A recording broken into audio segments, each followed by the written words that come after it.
Wayne here again, ParaX. Hope you're all doing well on this beautiful Wednesday. It's been a hot one here in Durban, I must say. But yeah, it's weather's changing, getting all nice and dark and gloomy, just the way I like it. Anyway, guys, for those of you that don't know what we're up to, this is our first episode of Witchy Wednesday. So come along for the ride. I've got a bit of storytelling to tell you about witches, and let's see if I can give you some knowledge on some stuff that you didn't know already. Okay. Anyway, let's go back about 400 years ago. Alright? You had King James. Alright? He was the King of Scotland. And King James fell in love with Queen Anne. She was the Queen of Denmark. Anyway, in early 1590, Queen Anne set sail on one of her ships to go through to Scotland to meet up with James, and they were set to get married and rule over Scotland. Well, everyone jumped in the ship. On their way up there was this huge freaking storm, stuffed up their ship. Some people actually drowned. Most of them survived, including Anne. She survived as well. Scurried back to the land. News got to James stating that this is what happened. So anyway, James reckoned, okay, Anne, you stay exactly where you are. I'm coming through to you. So he goes and jumps on his ship, and off they go to Denmark. And on the way to Denmark, he also got battered and bruised in a huge freaking storm. But they managed to get to Denmark.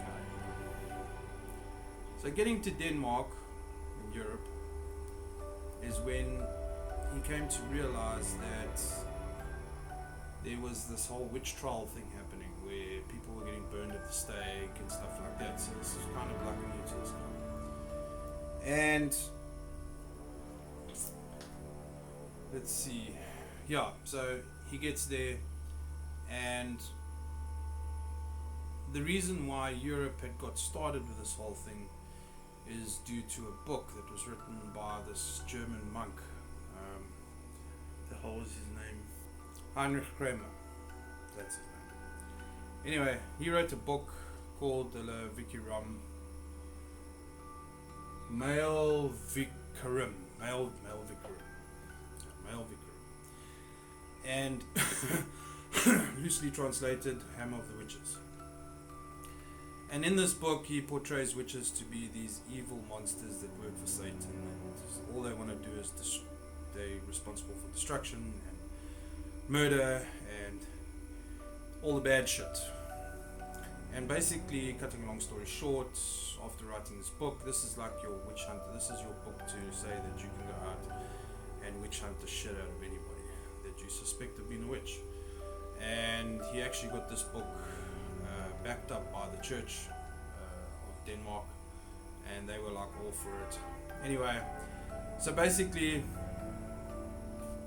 once that book was published, that was like in 1484. So way back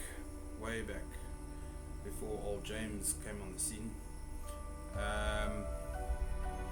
there was this one quote that was in there: witches are the heretics of Satan.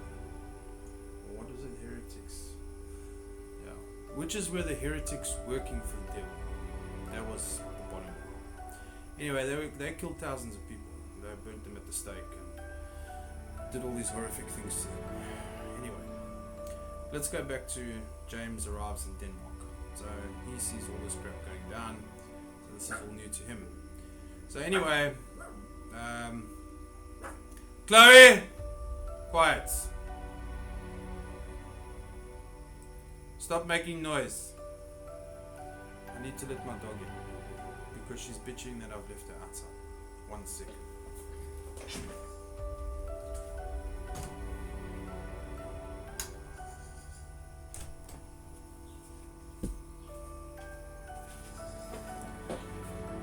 carry on making a noise. Come here. Come here. So every time I do a video, this is the one, look there. This is the one that always keeps on bothering me. Okay, go lay down. Alright, back to the story. So, James and Anne hook up and they're there for a while, and these two particular people, chicks, get arrested. Witches.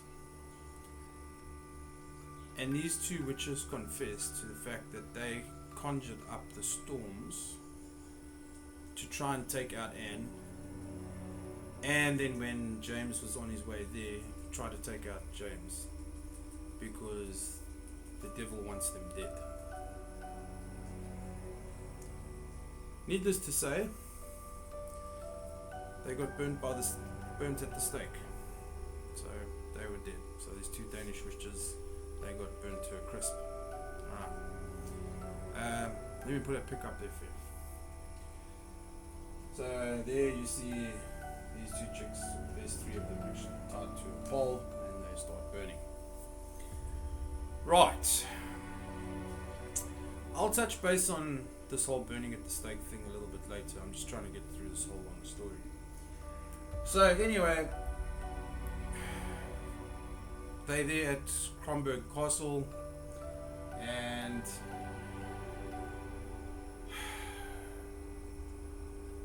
the two witches get taken out, and James says it's time to go back to Scotland. So he takes his queen back with him to Scotland, and obviously the sea's all nice and calm.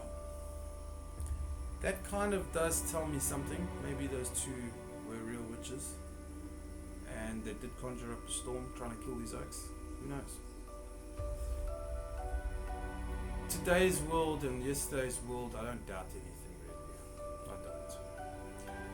Anyway, so off they go back to Scotland, and everything's nice and cool and quiet, and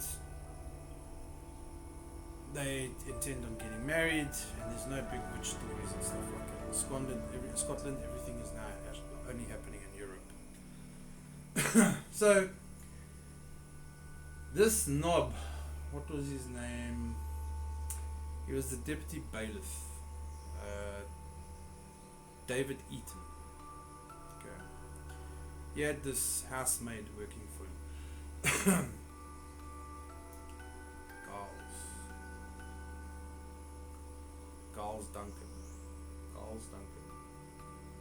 Giles Duncan.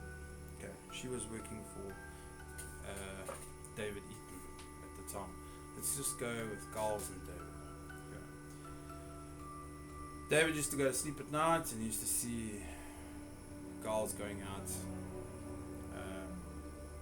in the middle of the night, coming back 2-3 hours later, whatever that goes maybe. Sorry, I actually got that name wrong. It's David Seaton. Yes. This is very difficult, eh? So if you want to laugh, laugh. But this is difficult. So I gotta remember all these freaking names. I know the story. It's just the names that I gotta remember. Okay, so David Seaton. Seaton with an S. Okay, so David Seaton. He notices his maid going out on a regular occasion at night time, especially late at night, and coming back early hours in the morning, and starts getting suspicious of her. But now this is after James comes back, King James and Queen Anne came back from Denmark. So obviously there was a little bit of a story going on about what's going on in Europe with all these people getting burned at the stake and the whole witch story. So now obviously everybody is like, who's a witch? So Seaton, he decides one day, with the help of two of his buddies,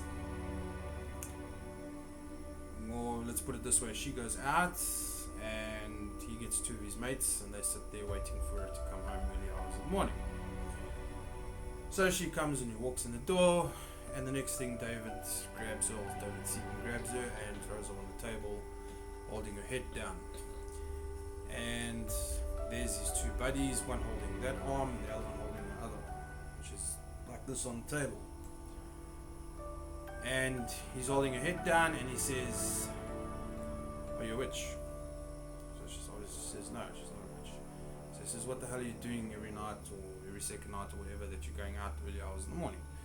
So she says, "No, she's seeing to the garden." Okay. I mean, flip, it's normal. I'll go out at midnight as well and go and mow the lawn and pick tomatoes and stuff, so. But anyway, this is just the story, guys. So this is all facts written down. So this is what she has. This is her comeback. So they decide to pull out what they called back then a pennywinkle. Have a look what a pennywinkle is. Now this device, you'll see that tap in the middle, and then it's got these two metal plate things or wooden plates or whatever. Your hand goes inside there, your fingers. And then they'll proceed to turn that middle tap down, down, and down, and it gets tighter and tighter and tighter. And then the other one, while I've got you on the picture thing, is known as thumb screws. So if you look at that one there, those are just particularly made for your thumbs or for your index fingers or whatever. These mechanisms are designed not to tickle you.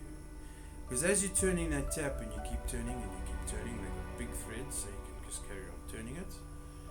It starts crushing the bones and starts making your flesh pop out of your fingers.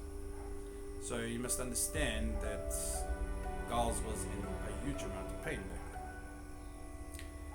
So she still refused to confess to being a witch. So the next thing they do is they sit her down on her knees and they take rope and tie it around her head. I'll show you a picture of that shortly. So what happens is they tie the rope around the head. One rope goes that way, the other rope goes that way.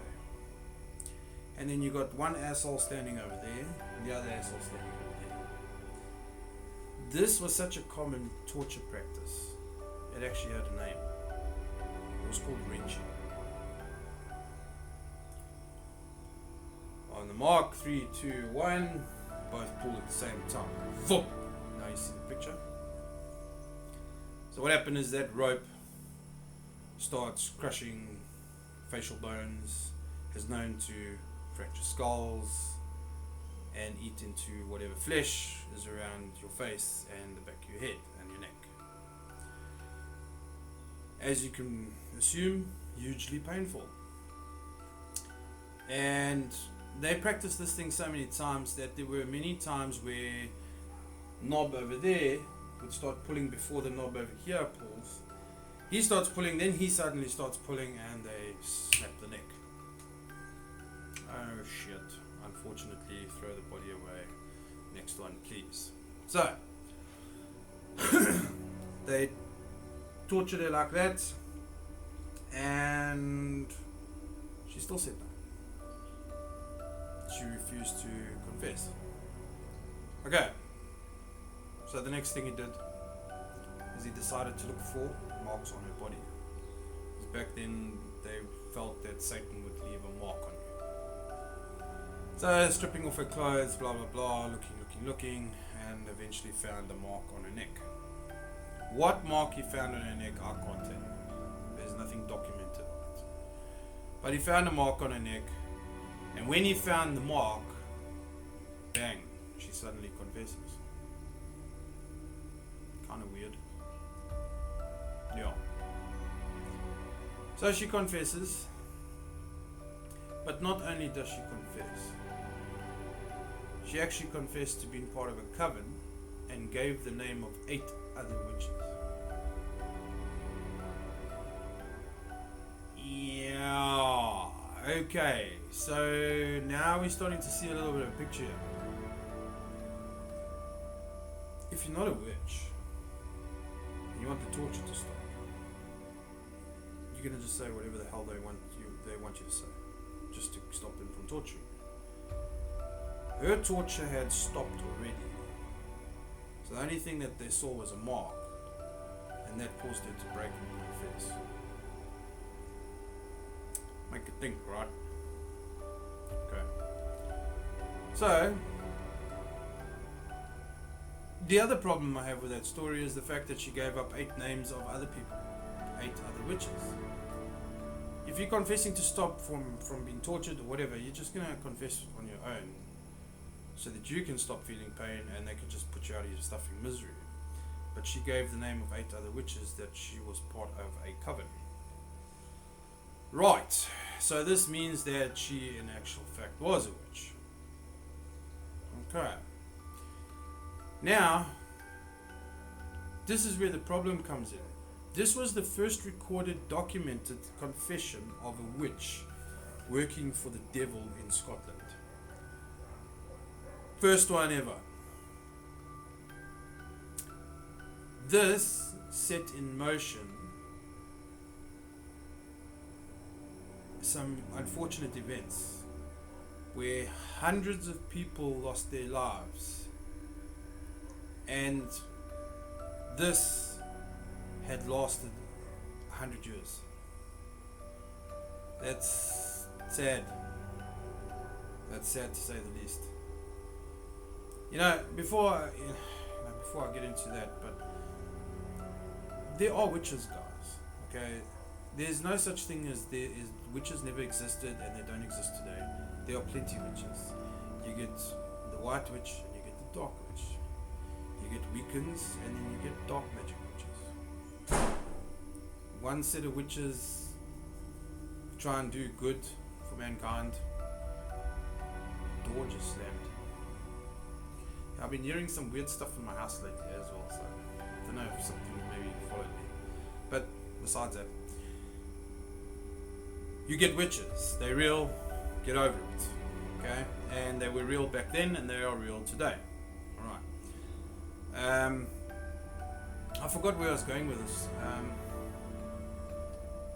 This basically just tells you that there were real witches back then. I think a lot of people got killed and burnt at the stake and hung and whatnot that weren't actual witches. I'm pretty sure there were real witches that were getting burnt and hung at the stake, etc., etc.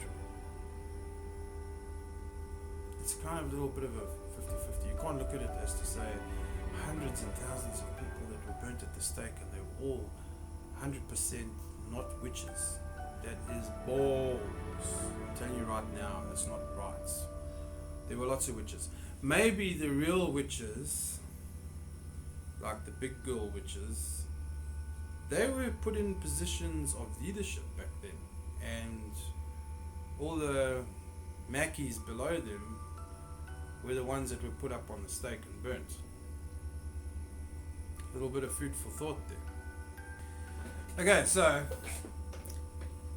let's just go back to the names, the 8 names that Giles gave up. So she gives up the 8 names of the 8 other witches, and they in turn gave up names on their side, which in turn led to a witch hunt where they killed 100 people one time. Boom. Now, not only 100 people, guys, don't mistake me, not only 100 people died on these trials. That was the first motion of Scotland. That first 100 people got taken out. Okay. Because they believed the witch is evil, and whether they practice good magic, dark magic, doesn't matter, they must frack. Okay. So anyway, they took Giles through to the old Tolbooth prison in Scotland in 15, I think it was, November 1590. Okay. I think it was, November 1590, she went into prison. And the following year, 1591, now if you look up on the internet about Giles, there's 2 different variations of the story. One of them say that she was burnt at the stake, the other one said that she was hung. I don't know, you're in the centre of Scotland, I don't know. But anyway, this pic, that would represent girls being hung, and probably one of her bras that were in the cell with her. Now, I know of keeping this pic up a little bit, but really focus on the fact that they're hanging, and then I bounce to this picture where that would be one of the witches in the jail, and they are awaiting their fate. Now, the problem with being in jail and being named a witch is a big problem, because all they do in that jail is beat the shit out of you and torture you. Let's have a look at one or two devices that they used in torturing people. So now what you see is what they call a pair, or pair of anguish. So this thing can be pushed up either way, up your ass, up the front section for a check, or in their mouth. But I don't think they did the front section. I think it was either your ass or your mouth. But a lot of the times I've noticed that, or where I've read up, is 80% of the time it's the mouth. So now what happens is, take a look at that pic again. You'll see it's in the shape of a pear, and if you turn the notch, it starts opening. Okay, so what happens is that thing goes in your mouth, as wide as you can open your mouth, goes in your mouth, and the egg starts turning, and this thing starts opening, and just busts all your shit. Not a nice way to go. I would say you'd feel a shitload of pain. You'll probably get a bit of, your jaw will dislocate, it'll break everything. And then when they pull it out, I think if you don't get any medical attention, you're not going to really make it for much longer. So you got that, and then you got another picture here of, I don't know what the hell they're doing to this woman, but she's naked and they're pulling on her legs and stuff. Guys, let me just give you a little bit of insight here. It's easy to say, oh, they took that witch and burnt her at the stake. Yeah, okay, cool, she burnt at the stake. There's two things that you need to keep in mind. Number one, depending on their mood, okay,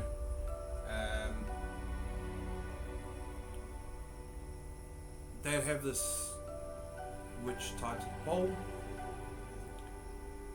They got the wood and everything at the bottom, and they start a slow fire. Think about it, guys. A slow fire, so it starts licking your feet, and as it's licking, it's burning, and it's burning, and it's burning, and it's burning. You slowly burn to death. That's nasty. That really is.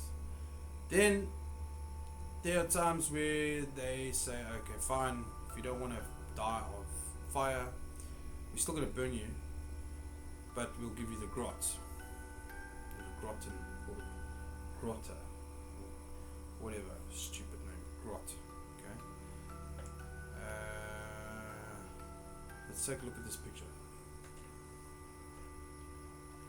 So you see, you got the guy on the pole, you got another dude behind him with a stick object.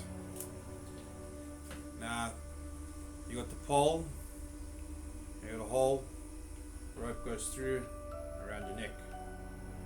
On this side, rope couples this way, stick inside, and you start turning the stick. What's happening this side is getting tighter and tighter. Keep turning, keep turning, keep turning, keep turning, until like his tongue hanging out, he's dead.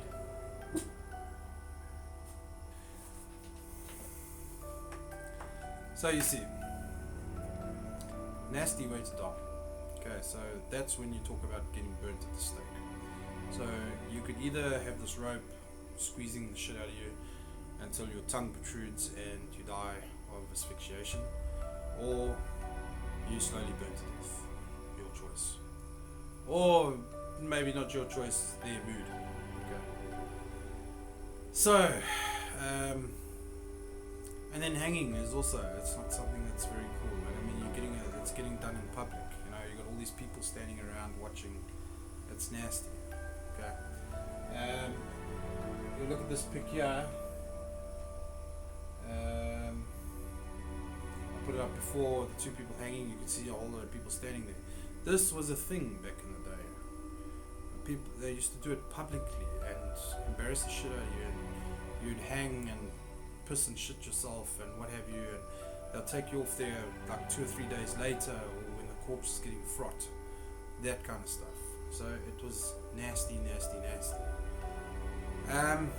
Anyway, going back to how the whole witch trial thing started, where all these thousands of people started getting killed. There was this one auntie. She was a midwife, also the 1591 area. Anyway, going back to James and his story and how the witch trial started. Agnes Sampson, she was taken prisoner, and she was a midwife in the castle where King James was, and she confessed to being a witch, obviously after being beaten half to death in the jail cells. Now, the big problem, and what started this whole thing, is she apparently said she was in cahoots with the 2 Danish witches that tried to take out Anne and James. So King James at that point believed that there was this satanic cult conspiracy to kill him, and then put forward the witch trials, which proceeded to go for another 100 years. And that's how that all started.